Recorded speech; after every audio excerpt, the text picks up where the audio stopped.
Juin 2024. Vladimir Poutine et Kim Jong-un signent un accord de défense qui prévoit, entre autres, une assistance mutuelle en cas d'agression contre l'une des parties. Nous apprécions beaucoup votre soutien systématique et permanent de la politique russe, y compris sur le dossier ukrainien. 4 mois plus tard, au siège de l'OTAN, Volodymyr Zelensky affirme que 10 000 soldats nord-coréens s'apprêtent à être déployés en Ukraine.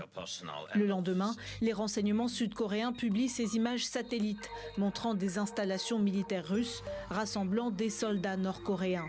Ce lundi, Kiev affirmait que des milliers d'entre eux combattent actuellement sur la ligne de front.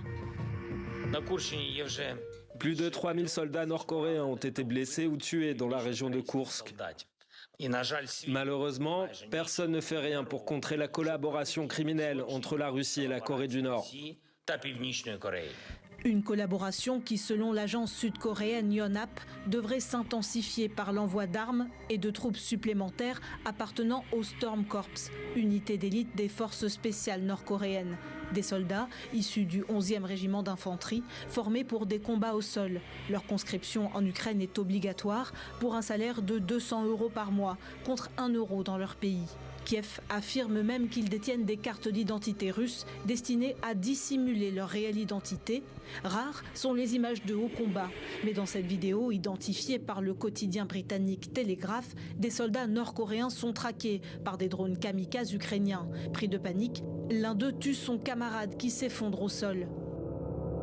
Pour Guillaume Ancel, rien d'étonnant à cela.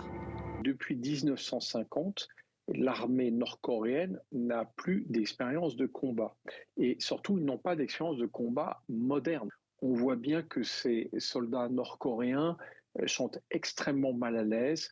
On imagine assez facilement qu'on ne les a pas beaucoup briefés sur la situation politique et surtout que les Russes les utilisent clairement comme de la chair à canon, y compris pour attirer les drones tueurs. Et donc il y a quelque chose d'assez terrifiant de se dire qu'on envoie ces pauvres gamins à 10 000 km de chez eux, qui se retrouvent sur un théâtre qu'ils ne connaissent même pas, ils ne savent même pas pour qui ils combattent, et qu'en fait, ils comprennent trop tard qu'ils sont là pour être sacrifiés. Un manque d'entraînement que les hommes de la 4e plus grande armée du monde compensent par une résistance hors norme à la torture physique et psychologique.